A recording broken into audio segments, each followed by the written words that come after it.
Fala pessoal, eu quero falar para vocês sobre hipnose. Vocês vão ver que enquanto eu falar, através do poder da minha mente, as palavras vão surgindo ali naquela TV, certo? Isso é hipnose. Olha o que acontece. À medida que eu falar, Sancho vai colocando ali as palavras para eu explicar para vocês como é que funciona o modelo da mente humana. Essa é a maneira mais tradicional de explicar como é hipnose, o que é hipnose e como ela funciona. Porque muitas pessoas têm ideias deturpadas sobre o que é hipnose. Porque assistiram talvez alguns programas na TV onde as pessoas comiam as cebolas achando que era maçã. E tudo isso foi levando as pessoas a crerem que era domínio sobre mentes, que era algo mágico, que era algo, enfim, do mundo surreal. E a hipnose não é nada disso, eu quero explicar para vocês, enquanto o Sancho coloca ali esses detalhes.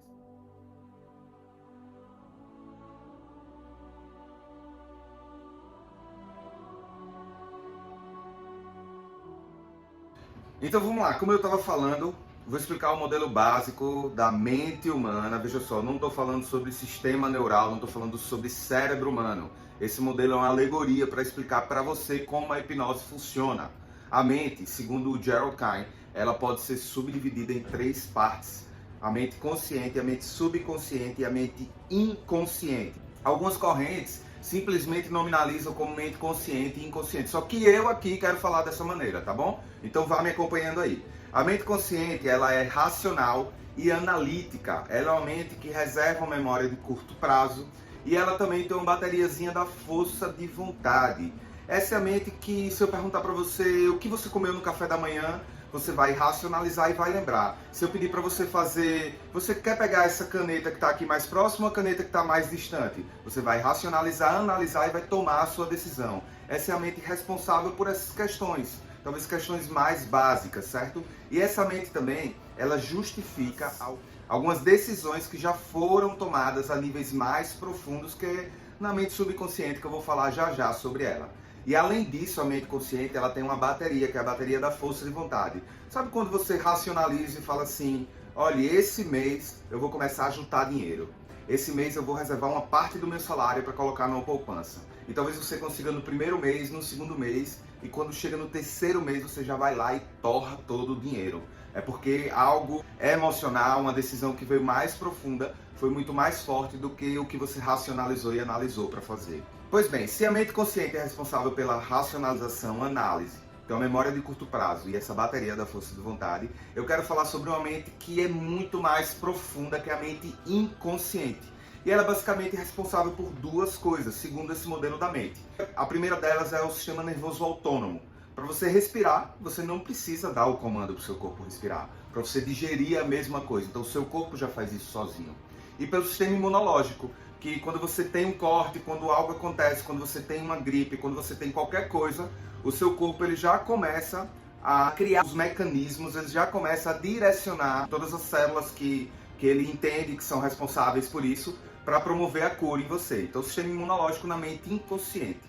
E qual é o cerne aqui da questão? O cerne é a mente subconsciente, porque nela nós temos as emoções, sentimentos, sistema de crenças, as memórias de longo prazo, sabe? As memórias passadas que talvez conscientemente você não lembre. Também ela é ociosa e literal, e ela tem um senso de autopreservação imenso, ou seja, ela não quer desgaste. Essa mente ela quer permanecer com os aprendizados que trouxeram ela até esse momento. Então fica muito desafiante você simplesmente acessar ela e mudar algo que está enraizado. Sabe aquele tipo de crença que você traz do papai e da mamãe? Aqueles padrões de comportamento, você traz esses padrões e de repente esses padrões influenciam nas suas questões pessoais? Então, talvez a maneira mais eficaz de mudar isso seja acessando a mente subconsciente e trabalhando essas questões mais profundas. Existem duas maneiras de serem trabalhadas essas questões. E a primeira maneira é sob forte impacto emocional, atuando através da emoção, e a segunda maneira é através da repetição, da reestruturação de novos hábitos. A hipnose ela trabalha de forma mais contundente. Ela acessa essa mente subconsciente e ela dá uma sugestão positiva aceita para que o sujeito mude crenças, para que o sujeito ressignifique algumas questões do passado que influenciam hoje no presente, para que o sujeito mude sentimentos com relação a algumas pessoas, algumas situações. E aí existem trabalhos relacionados à ansiedade, à depressão, que possam ter surgido em uma situação traumática no passado. Então a hipnose nada mais é do que acessar o subconsciente e dar uma sugestão positiva aceita para trabalhar essas questões. Ah, João, mas é simples assim? Mais ou menos. Porque entre a mente consciente e o subconsciente existe uma barreira, que é chamada fator crítico. É como se ela fosse uma barreira de proteção, sabe? Essa mente subconsciente, porque não é qualquer sugestão que aceita ali. Só aquelas sugestões que essa mente já tem familiaridade. Então, no processo de hipnose, o que a gente faz? A gente rompe essa barreira, acessa a mente subconsciente e dá uma sugestão positiva aceitável. O sujeito, ele precisa aceitar a sugestão. A sugestão é importante que ela não vá de encontro aos valores do sujeito, do cliente, da pessoa que está passando pelo processo de hipnose. Porque se ela for de encontro a esses valores, a hipnose ela não vai funcionar.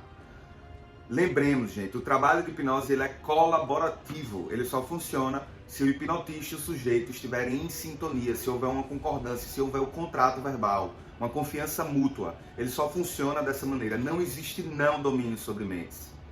Eu espero que com esse vídeo você entenda o sistema básico de como é a hipnose. É simples de entender. É acessar a mente subconsciente, rompendo a faculdade crítica, ou o fator crítico, e dando uma sugestão positiva aceita. E é dessa maneira que as pessoas ressignificam questões, mudam sentimentos, alteram emoções, mexem no sistema de crenças, e isso consequentemente reverbera nos comportamentos e resultados delas na vida. O meu nome é João Mota, sou treinador comportamental do Instituto Brasileiro de Vidas Humanas. Espero que você tenha gostado desse vídeo. Se você gostou, dê um like, deixe seu comentário, compartilhe com quem você quiser, compartilhe com as pessoas que merecem obter essa informação. A gente se vê no próximo vídeo. Um grande beijo.